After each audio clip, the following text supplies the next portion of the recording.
Chacun d'eux a caché sans le montrer, ça c'est autre chose. Mais lui, au moins, il a eu près d'1 million dans le partage. De ce qui a été vidé là-bas. Le lendemain, chacun a payé une moto. Le 5 novembre, c'est un domicile à Matam, celui d'un ancien colonel à la retraite. Même mode opératoire, même violence. Ils entrent en forçant les grilles, dévalisant la maison, humiliant les occupants. L'un d'eux danse avec un collier arraché à la victime. Ils repartent en riant. Le 9 novembre, 2 postes de police sont attaqués dans la même nuit. Koléa, puis Gessia. Les policiers sont désarmés, frappés, enfermés dans leurs propres cellules. Les armes sont emportées, les dossiers brûlés. Khalil, le général, est reconnu par un agent blessé à la jambe. Le 12 novembre, à Madina, un cambriolage dégénère en fusillade. 2 commerçants sont tués. Le 14, un convoi de fonds est intercepté à Hamdalaï. Les assaillants, à bord de 2 taxis, bloquent la route, tirent, emportent plus de 20 millions de francs guinéens. Aucune arrestation. Chaque nuit, une nouvelle attaque. Les téléphones sonnent dans les commissariats. Les policiers hésitent à sortir.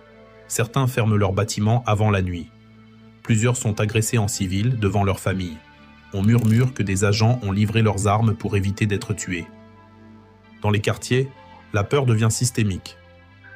À Kipé, des voisins montent la garde sur les toits pour guetter les allées de retour. D'autres fabriquent des systèmes de bruit avec des casseroles ou des fils électriques sur les portails pour détecter les intrusions. Je faisais souvent des systèmes pour que, en cas si les bandits viennent toucher à la porte, qu'il y ait des bruits. J'utilisais même le coup pour ne pas que, pour que si les bandits viennent, dès qu'ils touchent, vraiment qu'il y ait des problèmes. Bon, on s'organisait là-bas avec des voisins. Souvent, il y avait un monsieur à côté qui montait sur l'étage toute la nuit. Il me dit de dormir un peu.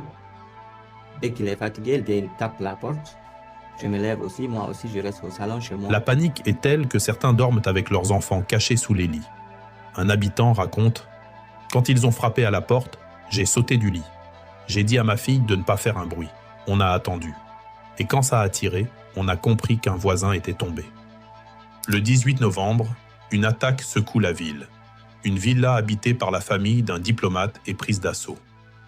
Les domestiques sont ligotés, la servante violée, la maîtresse de maison frappée. Le butin est minime, quelques bijoux, un magnétoscope. Mais la violence est telle que les journaux l'attèchent presque. Une onde de choc traverse Conakry. Le 22 novembre, un poste de gendarmerie est pris d'assaut. En réaction, des camions de la sécurité présidentielle sont envoyés en renfort. Trop tard.